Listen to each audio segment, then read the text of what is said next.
محبت اور رشتوں کی اہمیت کیا ہوتی ہے، یہ ہمیں تب سمجھ آتی ہے جب ہم زندگی کے کٹھن راستوں سے گزرتے ہیں۔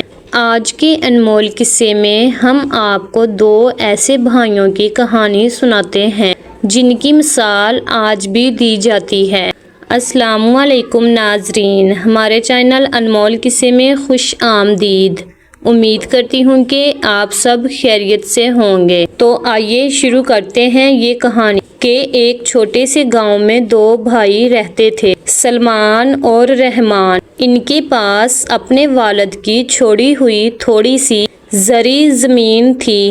گاؤں والے اکثر ان سے کہتے، بھائی الگ ہو جاؤ، اپنی اپنی زمین بانٹ لو، الگ الگ رہو گے تو زیادہ ترقی کرو گے۔ کئی بار حالات اتنے مشکل ہوئے کہ گھر کا چولہا جلنا بھی مشکل ہو گیا، مگر سلمان اور رحمان نے فیصلہ کیا کہ وہ کبھی جدا نہیں ہوں گے۔ ایک بار گاؤں میں شدید قحط پڑا، فصلیں سوکھ گئیں اور پانی نایاب ہو گیا۔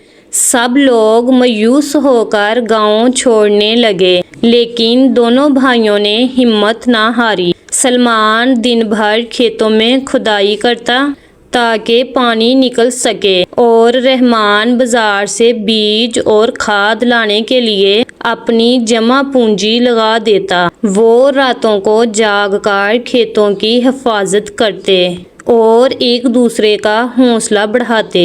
گاؤں والے ان کا مذاق اڑاتے کہ دیکھو ان دو دیوانوں کو، خشک زمین پر محنت کر رہے ہیں، لیکن اتفاق میں برکت اللہ کو دیکھنی تھی۔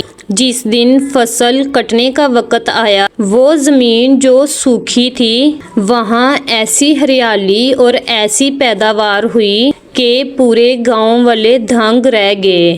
وہ فصل اتنی زیادہ تھی کہ انہوں نے نہ صرف اپنا گھر بھر لیا بلکہ گاؤں کے غریبوں کی بھی مدد کی۔ اس کہانی سے ہمیں یہ اخلاقی سبق ملتا ہے کہ جب وہ دونوں بھائی کھیت کے کنارے بیٹھے تھے تو سلمان نے رحمان کا ہاتھ تھام کر کہا، بھائی اگر ہم الگ ہو جاتے تو آج ہم بھوکے ہوتے۔ ہماری اس فصل میں ہماری محنت سے زیادہ ہمارے اتفاق کی برکت شامل ہے۔ ناظرین یاد رکھیں، جہاں اتفاق ہوتا ہے وہاں اللہ کی رحمت اور برکت کا نزول ہوتا ہے۔ رشتے بکھر جائیں تو انسان تنہا رہ جاتا ہے، اور جب رشتے جڑے رہیں تو وہ پہاڑ جیسی مشکلات بھی پار کر لیتے ہیں۔ تو ناظرین امید کرتی ہوں کہ آپ کو ہماری یہ ویڈیو پسند آئی ہوگی۔ مزید ایسی اور ہماری ویڈیوز دیکھنے کے لیے ہمارے چینل انمول قصے کو سبسکرائب کریں اور بیل آئیکن کے بٹن کو پریس کریں۔ شکریہ، اللہ حافظ۔